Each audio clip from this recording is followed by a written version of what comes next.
the Exterminator II feeder light. And for those that don't know, this is the Exterminator II feeder light. This is the ultimate feeder light. You have 3 fully focusable heads. These got full adjustments. You can adjust side to side. You can also focus these in and out. So they flood in, they flood out. So the further you mount this away from your feeder,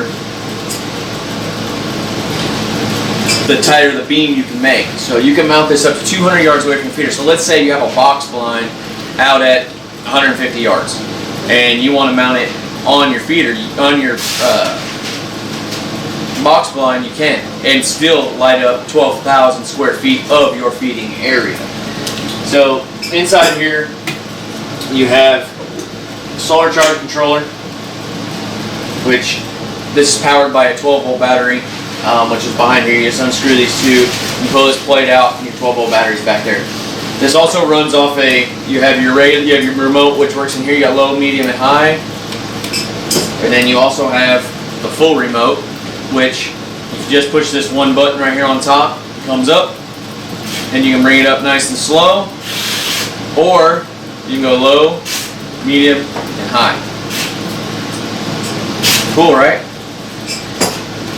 One of the things is you can set this charge controller to go from being on for 2 hours, 3 hours, 4 hours, 5 hours, 6 hours, to all night long. And what it is here it runs off its power. It gets its charge by this 20-watt solar panel. This 20-watt solar panel, excuse me, will make this run for up to, what is it, Joe? 28 hours straight runtime on high. 28 straight hours of runtime with this on high. Now, it only needs 3 hours of direct sunlight to power this all night long. That's on a cycle. Now, as soon as this quits receiving light from the sun, that's when this comes on. If you set it for dawn till dusk, but it's going to do it any way you set it, whether you set it for 2 hours, 4 hours, 6 hours, whatever you set it for. It will come on as soon as it quits receiving light from the sun. So, and it'll turn off, like let's say we run ours 24/7. So, it quits, once this starts receiving light from the sun, the lights will turn off. It'll have to charge the battery back up and then resume the cycle again. So, this remote right here will work up to 300 yards of direct sight of this unit. So, if you have this mounted, let's say 200 yards from a feeder, and then you decide to go back to 500 yards to make a shot just because you have that long range stuff, you can. You can be able to control it from here. So you can get all the way, like I said, you bring it all the way up, bring it all the way down. We leave ours on low year round. Okay? So then if for some reason you forget this, you could always go out and turn it up. You know. But one of the cool features of having this is when you keep this on low year round, that gets the hogs accustomed to the light always being on. So it doesn't make them scared to come into the feeding area. And one benefit to this is, like I said, is it lights up the whole feeding area. So you don't just have certain parts of the feeding area where hogs can come in, get a bite to eat, and not be inside of the light. So keep it on low.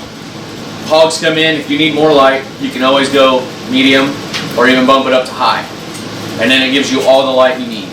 A lot of guys ask, well, how far, for your bow stands, how far do you mount it away from it? Most of our lights are actually mounted about 20 yards away, 20 to 25, give or take, depending on what objective, you know, how we have the stand mounted in the tree, or if we're running out of a tripod or a box blind, or however we're doing it. We try to mount it close. The reason being is because then we can flood these out as much as possible. So, which allows us to even cover more area up close. So, because like I said, these are fully focusable LEDs. I mean, you can fully focus these all the way out and all the way in. It's kind of like having a 66 or a 50 or a 38. But instead, you have 3, basically 20 millimeter lights in one. And these can light up multiple different feeding areas at one time. So let's say if you had a feeding area over here, one over here, and one over here that were all within, 200 yards of each other, you could set this up in the middle and light up each one. Now, are you going to get as much light covering each one? No, but it does give you that option if you wanted to. Or you could put 2 one direction and 1 another direction. Like let's say you have a feeder here, then you have a protein feeder over here. You could have one of these shining at the protein feeder and have the other two shining at the feeder. It's the actual corn feeder. So these now are officially back in stock as of about 30 minutes ago. I think Rob put them back in stock. So retail on these are $409.99. And I mean it's the Exterminator II feeder light. I mean it's the cream of the crop. You can actually interchange these heads, because all it is just unscrewing right here. You unscrew right here, and you can take these heads off and interchange with red, white, green, and 850 IR. So for those guys that run IR, I've had guys ask, well, is there any external battery source lights out there that you can run with IR over a feeder? And the answer is absolutely yes. You can do that. The feeder light right here can be ran in IR. So you wouldn't have to have an external IR light on your night vision or whatever you run. You could have this on.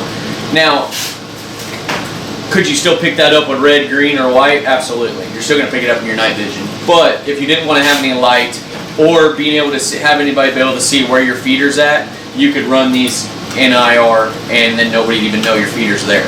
So that's another benefit. A lot of guys, actually I got asked at the Pennsylvania Great American Outdoors show this year. I was talking to a few people. They like to run red lights, but he said, Maryland is a night vision and thermal state. He goes, but I like running my thermal and night vision because then it doesn't allow people to know where I'm at, where I'm hunting, what I'm doing. It made perfect sense. I mean, you have a red light shining out there, you kind of know somebody's out there, So whenever I drive up to our properties, we have 4 of these set up. And I know exactly where they are. I mean, anybody driving by can actually see one of our feeder lights on because our feeder is actually only about 300 yards from the road. So you can see the light out there shining. Now, if you guys have any questions or any other questions about this, feel free to message us on Facebook, right here on Facebook or Instagram, or even send us an email, contact@SniperHogLights. Or you can message me direct. Whatever you want to do. But the Exterminator II feeder lights are back in stock, and which we're excited for because they've been out of stock for almost this whole year. So it's pretty exciting. Finally have it back in stock, and if you've been fighting with other feeder lights, this is your answer. So I hope everybody has a fantastic day. Yep. If you have any questions, hit me up. Got anything to add, Joe? No? Don't be afraid of the dark. Don't be left in the dark. Alright guys, everybody have a good day.